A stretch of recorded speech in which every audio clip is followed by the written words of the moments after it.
لله رب العالمين الرحمن الرحيم مالك يوم الدين إياك نعبد وإياك نستعين اهدنا الصراط المستقيم صراط الذين أنعمت عليهم غير المغضوب عليهم ولا الضالين آمين. السلام عليكم ورحمة الله وبركاته. الحمد لله رب العالمين، والصلاة والسلام على أبي القاسم الأمين وعلى آله وصحبه أجمعين. أشهد أن لا إله إلا الله وحده لا شريك له، وأشهد أن سيدنا وحبيبنا محمدا عبده ورسوله. اللهم صل وسلم وبارك على سيدنا محمد الفاتح لما أغلق والخاتم لما سبق ناصر الحق بالحق والهادي إلى صراطك المستقيم صلى الله عليه وعلى آله وصحبه حق قدره ومقداره العظيم. سبحانك لا علم لنا إلا ما علمتنا إنك أنت العليم الحكيم، ولا حول ولا قوة إلا بالله العلي العظيم. قال رب اشرح لي صدري ويسر لي أمري واحلل عقدة من لساني يفقه قولي. اللهم علمنا ما ينفعنا وارزقنا علما نافعا. اللهم آمين. أما بعد، نويت الاعتكاف في هذا المسجد ما دمت فيه لله تعالى. Sahaja aku beriktikaf di dalam masjid ini kerana Allah Ta'ala. Yang saya muliakan Fadil Tuan Imam, para pegawai, barisan ahli jawatan kuasa dan kepimpinan bagi Masjid Al-Badar, para alim ulama, guru-guru, cikgu-cikgu, ustaz-ustaz, ustazah-ustazah, muslimin dan muslimat, hadirin dan hadirat, mukminin dan mukminat, mudah-mudahan dimuliakan oleh Allah. Pertama dan selamanya, sama-sama kita merafa'kan rasa syukur kita ke hadirat Allah Subhanahu wa ta'ala. Alhamdulillah, kerana dengan limpah kurnia, kasih sayang serta inayah daripada Allah Subhanahu wa ta'ala kepada saya dan kita semua, Allah Subhanahu wa ta'ala memberikan kepada kita kesempatan untuk sama-sama kita menghadiri majlis ilmu di dalam rumah Allah. Mudah-mudahan Allah mengekalkan kenikmatan ini kepada kita semua. Amin ya rabbal alamin. Muslimin dan muslimat, hadirin dan hadirat yang dimuliakan oleh Allah, insya-Allah pada malam ini kita menyambung pengajian kitab 40 Nasihat Pelembut Hati Walidku yang Soleh. Kita berada pada nasihat yang ke-25. Nasihat yang ke-25 iaitu nasihat yang bertajuk Redha. Telah berkata walidku hafizahullahu ta'ala, mudah-mudahan sentiasa diridai Allah, hidup kita di dunia ini adalah hidup sebagai hamba Allah. Hamba ini merelakan apa-apa sahaja arahan Allah. Apa sahaja kehendak Tuhan, kehendak Allah, ia redha. Seperti contohnya buah catur, tidak ada buah catur yang mempertikaikan permainan catur.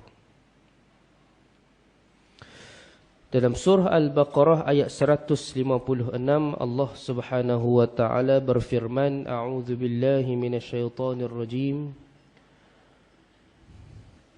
الذين إذا أصابتهم مصيبة قالوا إنا لله Qalu inna lillahi wa inna ilaihi raji'un. Surah Al-Baqarah ayat 156.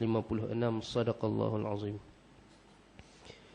Yang bermaksud iaitu orang-orang yang apabila mereka ditimpa suatu kesusahan, mereka berkata, sesungguhnya kami adalah kepunyaan Allah dan kepada Allah jua kami kembali. Manusia itu hidupnya sentiasa diuji. Dan Allah memberikan kehidupan kerana Dia ingin menguji. Allazi khalaqal mauta wal hayata liyabluwakum. Allah memberikan kehidupan kepada kita. Kehidupan dan kematian itu untuk Allah nak uji. Ayyukum ahsanu amala. Siapa di kalangan kita yang paling baik amalnya? Bermula daripada kita dilahirkan, kita tidak selamat daripada ujian. Ada orang yang diberikan ujian yang kecil. Ada orang yang diberikan ujian yang besar. Allah Tuhan yang maha menguji, Dia memberikan ujian kepada kita semua kerana yang pertama, Dia tahu tahap kesabaran kita. Ada orang yang tahap kesabarannya itu tinggi, maka ujiannya juga tinggi. Seperti para nabi. Iman mereka tinggi, kesabaran mereka tinggi, maka ujiannya tinggi. Setinggi mana ujian, setara itulah juga kenikmatan dan pahala. Kita tengok satu orang jutawan yang hebat, tersohor. Kita tengok dia, Masya Allah, hebatnya Fulan bin Fulan. Itulah manusia. Dia hanya melihat natijah. Dia tidak melihat proses untuk mencapai natijah tu. Bagaimana seorang jutawan jatuh bangun untuk dia nak capai cita-cita dia. Maka bila mana dia telah mencapai cita-cita dia, keinginan dia, matlamat dia, maka ujian pada ketika itu sudah dia tidak terlihat. Dia tak nampak dah ujian tu. Maka Allah beri ujian kepada kita sebabnya pertama, Dia beri ujian itu mengikut kadar iman dan kesabaran kita. Dia takkan bagi lebih daripada kemampuan kita. La yukallifullahu nafsan illa wus'aha. Dia takkan bagi lebih daripada kemampuan kita. Dan ujian itu sifatnya adalah sementara. Sifat ujian itu adalah sementara. Tak ada manusia yang Allah uji dia daripada lahir sampai mati. Melainkan ada tempoh-tempoh yang Tuhan berikan kepadanya pelepasan. Sedikit sangat di kalangan manusia yang pelepasannya waktu dia tua ataupun waktu dia nak mati. Hatta para Nabi Allah. Allah bagi ujian, Allah lepas. Allah bagi ujian, Allah lepas. Allah bagi ujian, Allah lepas. Nabi Allah Yunus beberapa tahun berada dalam perut ikan, berzikir kepada Allah. Semakin lama semakin gelap dia berada di situ. Semakin lama semakin sakit tubuh dia. Semakin lama semakin meronta-ronta dia. Semakin lama semakin tak selesa dia. Sampai satu tempoh Allah lepaskan. Nabi Allah Musa, pagi, petang, siang, malam nak kena berhadapan dengan manusia yang paling tagut sekali, iaitu Fir'aun. Ditakdirkan Allah Fir'aun hidup di zaman Nabi Musa. Nabi Musa nak kena berhadapan dengan dia. Pagi, petang, siang, malam, tak kira waktu. Berdebat, berhujah dan sebagainya. Sampai satu tempoh Allah angkat ujiannya. Allah hancurkan Fir'aun. Jadi begitulah kehidupan kita. Ujian yang Tuhan berikan itu bersifat sementara. Bahkan Allah Subhanahu wa taala sudah pun menyebut ia di dalam Al-Quran. Inna ma'al usri yusra, fa inna ma'al usri yusra. Bersama dengan kesusahan itu kesenangan. Bersama dengan kesusahan itu kesenangan.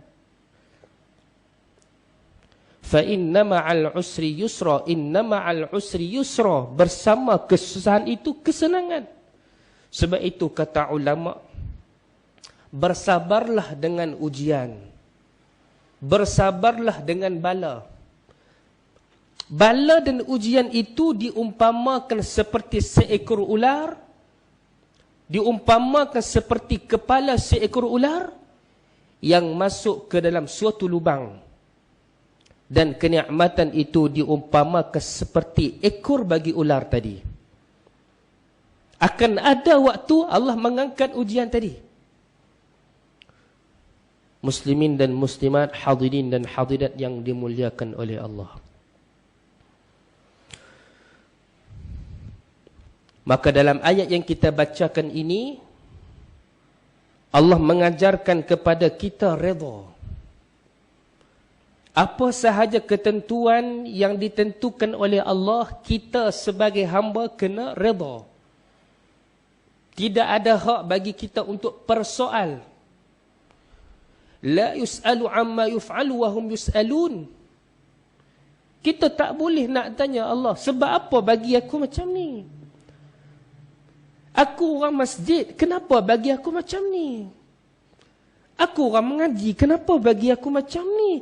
Kenapa tak bagi kepada fulan bin fulan? La yus'alu amma yuf'al. Tuhan tak ditanya apa yang dia buat. Kita yang akan ditanya apa yang kita buat. Muslimin dan muslimat, hadirin dan hadirat yang dimuliakan oleh Allah. Nasihat ini menyebutkan kepada kita, hidup kita di dunia ini hidup sebagai hamba Allah. Kita hidup ini, kita adalah hamba. Hamba ni sebenarnya satu kalimah yang mulia. Bila sebut hamba itu,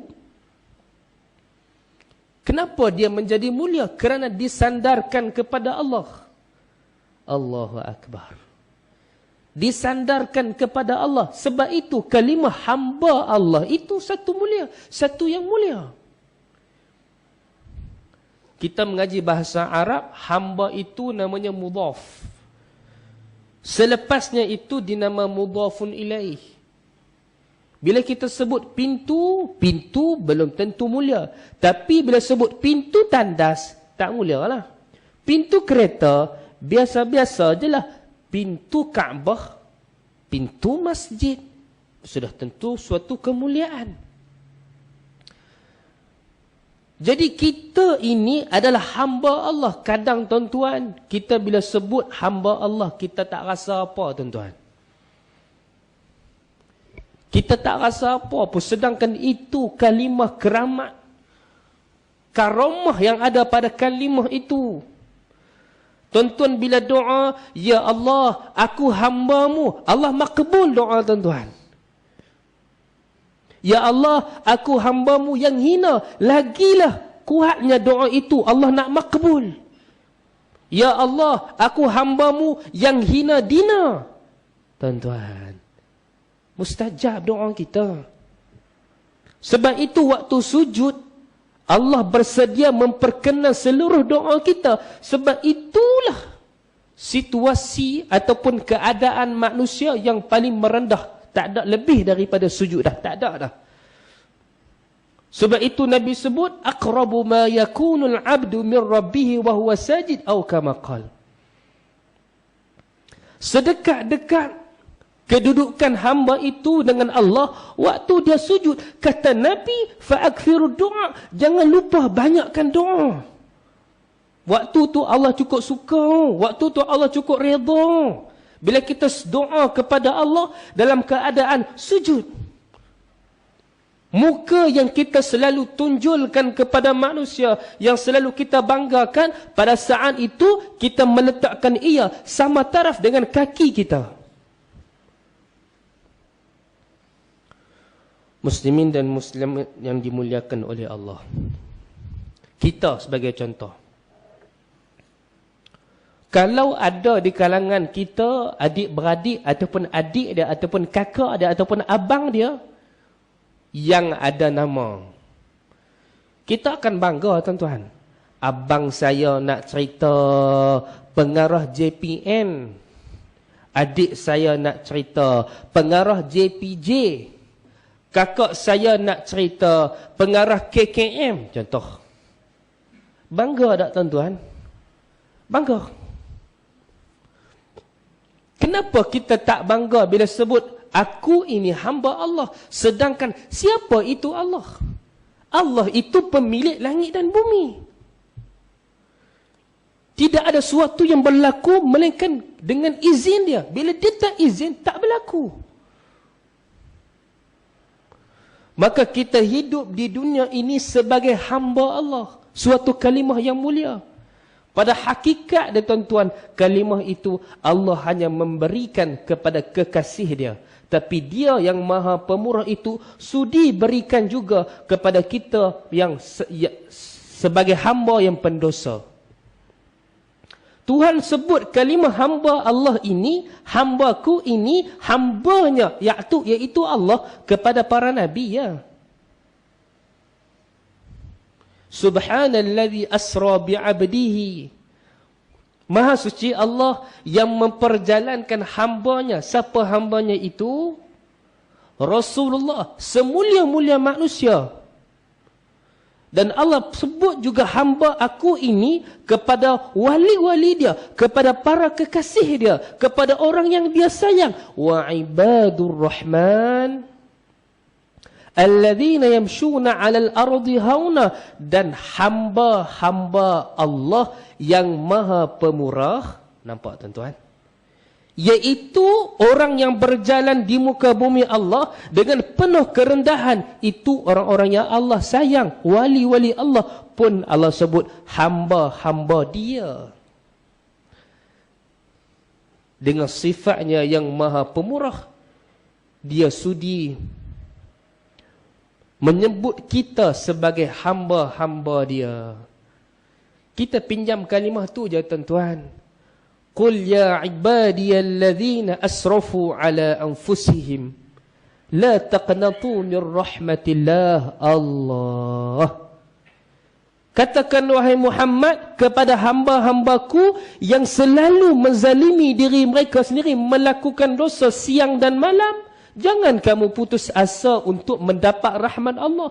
Kita pun Allah seru, Allah sebut dengan hamba-hamba dia. Kita pinjam kalimah tu je tuan-tuan. Sebenarnya kita tak layak pun nak disebut sebagai hamba Allah. Kenapa? Betulkah kita ni hamba Allah tuan-tuan? Hamba ni dia takkan buat sesuatu yang tidak disukai oleh Tuhan dia. Kadang kita pakaian seperti hamba Allah, solat seperti hamba Allah.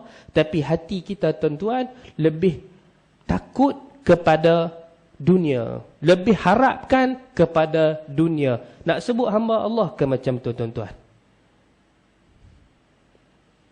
Hakikatnya bukan. Hakikat hamba dunia, hamba harta, hamba pangkat. Dia tak perlu pun kepada Allah. Dia perlu kepada pangkat dia. Dia kata dengan pangkat aku ni lah aku boleh dapat apa aku nak.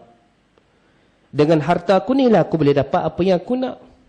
Dengan pekerjaan aku ni aku boleh dapat apa yang aku nak. Dia tak nisbah pun, tak rasa pun Allah yang boleh berikan apa yang dia harapkan, apa yang dia inginkan, apa yang dia perlukan. Dia tak nampak semua tu.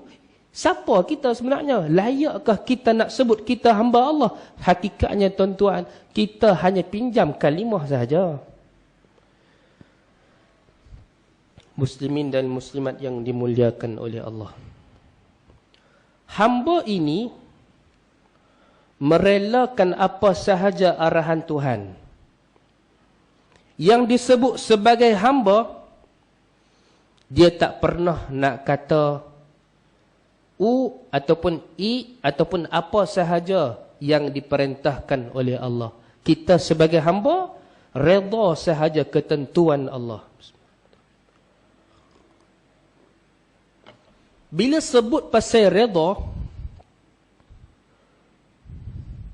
jangan kita anggap itu adalah perkara yang menafikan usaha. Tak apalah, buat macam mana, redha lah. Buat macam mana, redha je lah. Tuan-tuan, kita jangan terperangkap dengan akidah Jabariyah. Akidah Jabariyah ni, semua redha. Sampai tak ada ikhtiar dan usaha.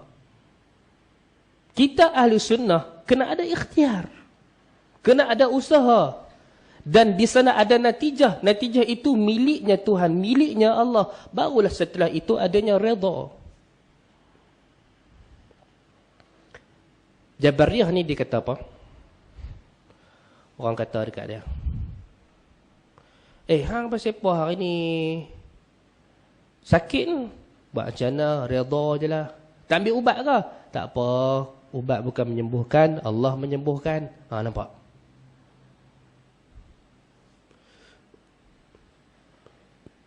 Jabariyah ni juga, dia itu hanya bergantung kepada kekuasaan Allah semata-mata. Dia menafikan adanya ikhtiar. Pasal apa yang hang na'udzubillah berzina? Dia kata, buat macam mana? Allah dah tentu, aku kena redha je lah. Nampak tuan-tuan? Pasal apa fulan bin fulan tu mencuri? Jangan marah dia. Nak buat macam mana? Allah dah tentukan, kita redha je lah. Tuan-tuan, ahli sunnah ni, dia mengajarkan kepada kita ikhtiar. Allah menciptakan dalam tubuh, dalam diri kita ini suatu alat yang namanya ikhtiar. Dan Tuhan akan nilai daripada situ. Allah tak nilai apa yang kita buat. Sebab wallahu khalaqakum wa ma ta'malun. Allah yang buat kita dan Allah yang buat perbuatan kita. Saya ingat dalam kitab Jami' Karamatil Awliya diceritakan satu orang ahli sunnah wal jamaah, dia kata apa?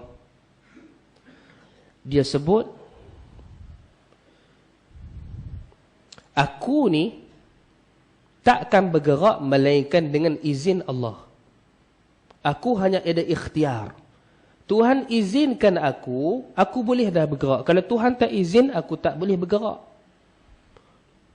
Aku bergantung penuh dengan kekuasaan Allah, dengan sifat kudratnya Allah. Yang kata lelaki ni, dia mai jumpa Tok Guru tadi. Dia kata apa? Ni golongan Qadariyah pula. Dia kata apa? Aku tak perlu pun kepada Allah. Ni aku nak bergerak, aku boleh gerak. Aku nak diri, aku boleh diri. Aku nak duduk, aku boleh duduk. Aku nak cakap, aku boleh cakap. Aku tak perlu pun kepada ketentuan Allah. Aku nak buat apa, aku boleh buat. Yang kata Allah ciptakan perbuatan, ni aku sendiri yang ciptakan perbuatan aku. Dan tuan tahu apa jadi? Yang si ulama' ni, dia kata apa? Kalau macam tu, hang takkan bangun dah lepas daripada ni. hang takkan bangun dah. Maka si lelaki tadi kata apa? Ni aku nak bangun ni, aku boleh bangun. Tuan-tuan, dia dah tak boleh bangun. Dia tak boleh bangun. Maka ulama ni ajak kepadanya, itulah akibat kamu. Hari ni Allah takdirkan kamu lihat kekuasaannya, menunjukkan terkadang apa yang kita nak buat, kita tak boleh buat. Tuan-tuan. Sebab tu ada satu orang ulama, dia ni, anak dia nak kahwin.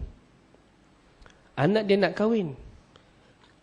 Yang main minang dia tu adalah satu orang ulama juga di kalangan golongan Mu'tazilah. Di kalangan golongan Mu'tazilah. Pendekkan cerita, bila kahwin, pak dia kata, hang kahwin dengan dia tak apa. Nanti hang didiklah suami hang tu. Biasa kita dengar suami didik isteri. Ni hebat ni, isteri didik suami. Okey, tak apa ya. Mai malam pertama. Si suami pun, si isteri sebut, abang. Abang sebutkan hari tu, abang boleh buat apa yang abang nak buat, abang boleh buat kan? Maknanya manusia ni, dia mampu menciptakan perbuatan dia kan abang kan? Malam pertama. Masya Allah. Si suami pun sebut, ha betul. Kita tak ada ikhtiar. Yang kata manusia ni, dia ada ikhtiar. Dia boleh buat apa yang dia nak buat. Ikut suka dia. Dia boleh buat. Kalau macam tu abang, satu permintaan saya. Apa dia? Satu je permintaan saya. Ya boleh, silakan. Saya nak minta abang berjimak dengan saya 60 kali malam ni. Macam 60 kali. Dia kata, mana mungkin aku nak buat semua tu. Dia kata, abang, itulah yang akidah yang dia ajarkan kepada kita. Tak semua apa yang kita nak buat itu Allah izinkan. Allah menciptakan perbuatan kita, tetapi tidaklah bermakna kita berkuasa atas perbuatan kita. Maka bertaubatlah si alim tadi. Saya sebut tuan-tuan.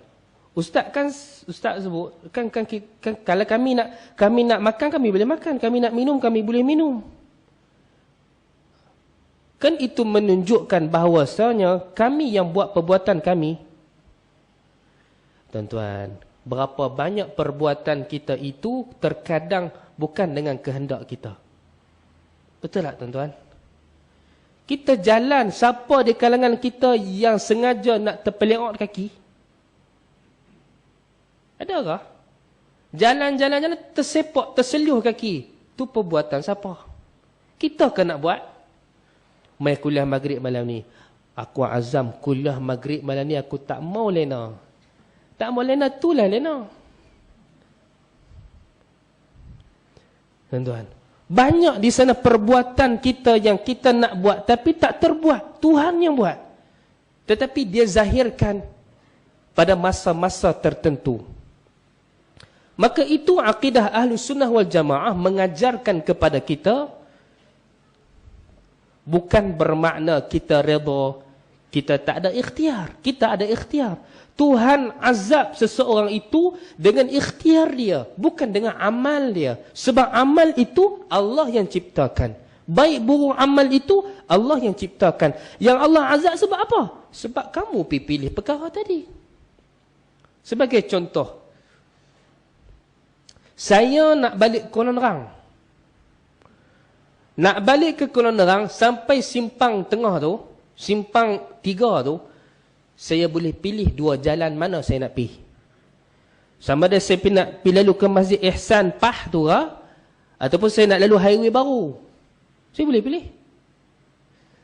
Dan setiap jalan itu ada risiko dia. Apa dia? Kalau saya pilih kanan, sebagai contoh, lambatlah sikit. Lambatlah sikit nak banding jalan kiri. Kalau saya pilih kiri, taklah lambat, tapi kereta semua ambil jalan tu. Kalau kereta saya lambat, kalau kereta saya pelan, orang potong saya habis. Ataupun kalau saya naik motor, saya kena ikut belakang kereta-kereta orang. Saya tak boleh nak penderah. Sebab kereta orang, motor orang pun banyak. Jadi ada risiko. Saya ambil jalan kanan, ada kebaikan, ada keburukan. Tapi Allah tanya kita, kenapa hang ambil jalan tu? Berisiko hang tanggung. Itu nak bagi mudah faham. Allah tak azab seseorang itu sebab perbuatan dia. Tapi sebab pilihan dia. Kenapa hang pilih tu? Bila hang pilih, hang terjebak, hang tak boleh salah orang lain. Sebab ikhtiar itu Allah bagi kepada hang. Hang boleh pilih. Hang boleh apa yang hang nak buat.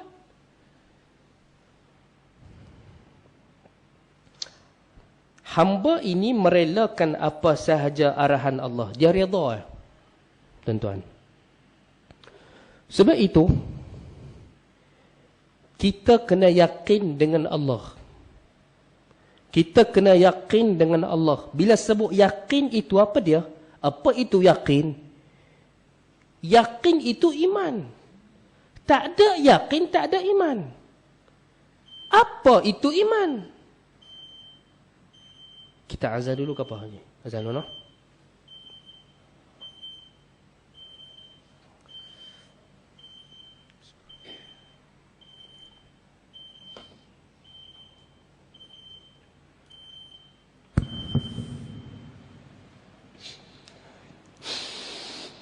Allahu Akbar, Allahu Akbar.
Allahumma salli wa sallim ala sayyidina Muhammad.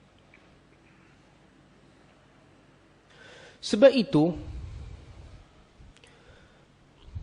Bila kita sebut kita kena yakin dengan ketentuan Allah, dengan kekuasaan Allah. Apa itu yakin? Yakin itu iman. Orang yang tidak ada yakin, tidak ada iman. Dan apa itu iman? Iman diambil dari perkataan aman.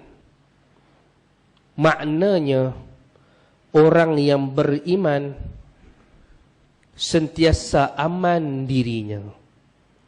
Dia takkan merasa stres. Dia takkan merasa tekanan. Dia takkan rasa serabut. Dia sentiasa tenang. Dia sentiasa aman. Dia sentiasa bahagia. Sebab apa? Sebab dia orang beriman. Kenapa? Kerana dia beriman bahawa Allah itu maha kuasa. Dia bergantung dengan Allah yang maha kuasa. Sebab itu kita pelik kepada orang yang mengaku beriman tetapi buntu. Kita pelik kepada orang yang mengaku beriman tapi mudah stres. Kita pelik kepada orang yang mengaku beriman tapi mudah berputus asa. Kita pelik kepada orang yang mengaku beriman tetapi mudah menyalahkan diri sendiri dan orang lain. Orang beriman itu tak ada semua-semua tu. Sebab dia bersangka baik kepada Allah. Tuhan yang mengaturkan sesuatu itu kepada aku, dia lebih tahu tentang kebaikan itu buat diri aku. Dan dia takkan buat sesuatu melainkan ada kebaikan buat diri aku. Dan dia tidak akan meninggalkan aku. Bila kita ada semua ni, kenapa nak stres? Tuan-tuan. Sebab itu subhanallah, orang yang beriman kepada Allah, dia sentiasa merasa tenang. Orang yang yakin bahawa Allah itu pemberi rezeki, dia akan rasa senang. Tuan-tuan, sebab itu kita kena merasakan Allah itu segala-galanya. Barulah kita tenang. Dia pemberi rezeki, dia pemberi kebahagiaan, dia penghilang duka, dia menghapuskan kesakitan. Semua kita anggap, kita yakin, kita i'tiqad, dialah Allah, Tuhan sekalian alam. Maka itulah redha. Redha itu adalah ubat bagi orang-orang yang duka cita. Macam mana nak hilangkan duka cita? Kena belajar. Kena ada ilmu. Bila ada ilmu, barulah masuknya redha. Tak faham. Tuan-tuan, kita hari ini belajar tentang fiqhul asrar. Banyak kita belajar tentang fiqhul asrar, fiqh yang kecil. Kita belajar semayang, kita belajar puasa, kita belajar zakat, belajar muamalah. Semua tu fiqhul asghar, fiqh yang kecil. Apa itu fiqhul akbar? Fiqh yang besar itu apa? Itulah akidah. Tuan-tuan, akidah, redha itu termasuk bahagian akidah. Nak membuahkan redha itu perlu kukuhkan akidah. Sebab itu Allah Subhanahu wa taala menurunkan ayat-ayat akidah di Mekah. Kita baca surah Amma, Allah cerita bab akhirat. Akidah. Itu ya. Sebab bila manusia dah mantap fiqhul akbar ini, dia mampu dah bawa diri dia. Barulah setelah itu Allah mendatangkan fiqhul asghar, puasa, solat, zakat. Bukan solat, zakat itu tak penting. Penting. Bila tak ada semua-semua itu, kita disebut sebagai orang-orang yang melakukan dosa besar. Dan ia menghalang kita mendapat redha Allah. Orang yang tidak menganggap solat itu besar, puasa itu besar. Sebagian ulama sebut man tafaqqaha wala tasawwafa faqad tafassaqa. Orang yang duk anggap solat kecil, tak payah solat lah, niat lah, tak payah puasa lah, puasa buat apa, puasa pun buang kalau kita puasa pun kita tak dapat apa-apa manfaat, itu orang-orang fasik, tuan-tuan. Fasik. Sebab itu kita kena mengukuhkan akidah namanya fiqhul akbar dulu. Apapun fiqhul akbar dulu, baru fiqhul asghar. Awwaluddin ma'rifatullah. Pertama-tama dalam agama adalah mengenal Allah. Tuan-tuan, pelik kita tengok, tuan-tuan, orang-orang yang tak yakin dengan rezeki Allah. Kita orang Islam, kita orang beriman, sikit je rasa sangka buruk kepada Allah, hidup kita terus tak tenang. Sikit lah. Apa dia? Kita fikir, hari ni nak makan apa? Ataupun kalau orang yang tak kahwin lagi, siapa jodoh aku? Terus jadi serabut. Aduh, jadi tak tenang. Anak aku nak makan apa? Terus jadi tak tenang. Tapi orang beriman, dia buat apa hak Tuhan perintahkan? Tuhan suruh aku cari rezeki halal, aku cari. Tuhan suruh aku bekerja, aku bekerja. Natijah dia bukan kerja aku, tu kerja dia. Aku sebagai hamba, aku buat apa yang dia perintah. Natijah tu bukan kerja aku. Senang, tuan-tuan. Kerja kita jadi mudah, hati kita bahagia, sentiasa bergantung kepada Allah. Jadi subhanallah, Allahumma salli ala sayyidina Muhammad.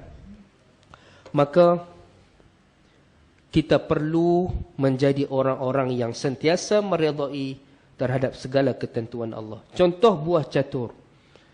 Tidak ada buah catur yang mempertikaikan permainan catur. Ini kiasan. Kita sebagai hamba Allah, kerja kita buat apa yang Tuhan suruh. Tak boleh kita kata, ini orang tak yakin dengan rezeki. Saya bagi contoh, tuan-tuan. Orang kata tak boleh kerja kedai tu. Pasal apa? Kedai tu kan ada arak. Hang duk kerja kedai tu. Hang jual arak ni sama macam hang minum arak, hang tahu. Dia kata apa? Kalau aku tak jual kedai ni, kalau aku tak berniaga dekat kedai ni, aku nak makan apa? Tuan-tuan nampak? Ini orang yang tak yakin dengan ketentuan Allah, tak yakin Tuhan memberi rezeki. Bukan pekerjaan bagi rezeki. Kesimpulan dia, tuan-tuan, kita sebagai orang Islam, kita perlu meredai segala ketentuan Allah. Pertama sekali, kita buat apa sahaja yang diperintahkan oleh Allah, dan natijahnya itu kita serah bulat-bulat kepada Allah untuk dia tentukan natijahnya seperti apa. Mudah-mudahan, tuan-tuan, Allah Subhanahu wa taala meridai kita semua. Last sekali, Nabi sallallahu alaihi wasallam bersabda, "Wa inna Allah azza wa jalla idza ahabba qauman ibtalahum faman radiya falahu ridha wa man sakhita falahu sukhtu." Dan sesungguhnya Allah azza wa jalla ketika mencintai suatu kaum, dia akan mengujinya. Siapa yang redha dengan ketentuan Allah, melalui ujian itu dengan penuh rasa redha, penuh syukur kepada Allah, dan tidak ada pertikaian dan tidak ada soalan ataupun sesuatu yang dia nak soalkan kepada Allah selaku Tuhan yang memberikan ujian itu, maka Allah akan redha kepada dia. Dia ikut dia. Wa man sakhita falahu sukhtu. Barang siapa yang benci, maka dia akan mendapat kemurkaan Allah. Dalam sebuah hadis disebutkan dalam suatu kata-kata, iaitu sesiap man lam yarda biqada'i wa man lam yarda biqada'i wa lam yasbir ala bala'i falyakhruj min tahtis sama'i wal yatlub rabban siwa'i. Sesiapa yang tidak redha dengan ketentuan Allah, kerja dia petikai ya, hidup tak tenang. Petikai orang pun hidup tak tenang, tuan-tuan. Cuba bayangkan orang suka petikai orang. Dia tengok sikit dia nak komen, sikit dia nak protes, tengok sikit dia nak komplain. Semua benda jadi negatif. Tuan-tuan tengok muka dia pun, aku sikit dia komen aku bah. Hidup dia tu tak tenang. Itu komen manusia, apatah lagi orang yang komen Allah. Dapat pasal apa aku hari ni jadi macam ni? Pasal apa aku dapat allowance banyak ni? Pasal apa anakku jadi macam tu? Pasal apa pak mentua aku jadi gini? Pasal apa tu sakit? Pasal apa keluarga aku sakit? Dia jadi tak tenang. Maka kata dalam hadis ini sebut, sesiapa yang tidak redha dengan ketentuan Allah dan tidak redha dengan ujian dan tidak sabar dengan ujian daripada Allah, maka kata Allah Subhanahu wa taala, falyakhruj min tahtis sama, keluar daripada bumi, keluar daripada langit, walatlub rabban siwai, hampa pi cari Tuhan selain aku.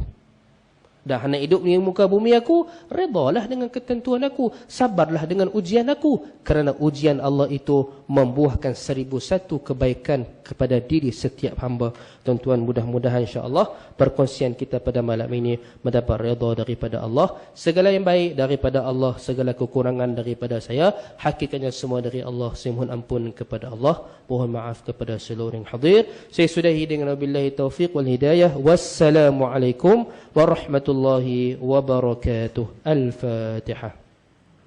أعوذ بالله من الشيطان الرجيم. بسم الله الرحمن الرحيم. الحمد لله رب العالمين الرحمن الرحيم مالك يوم الدين إياك نعبد وإياك نستعين اهدنا الصراط المستقيم صراط الذين أنعمت عليهم غير المغضوب عليهم ولا الضالين. ربنا آتنا في الدنيا حسنة وفي الآخرة حسنة وقنا عذاب النار وأدخلنا الجنة مع الأبرار يا عزيز يا غفار يا رب العالمين. وصلى الله على سيدنا محمد وعلى آله وصحبه وسلم والحمد لله رب العالمين. السلام عليكم ورحمة الله وبركاته. سبحانك اللهم وبحمدك أشهد أن لا إله إلا أنت أستغفرك. إن إنسان يفعل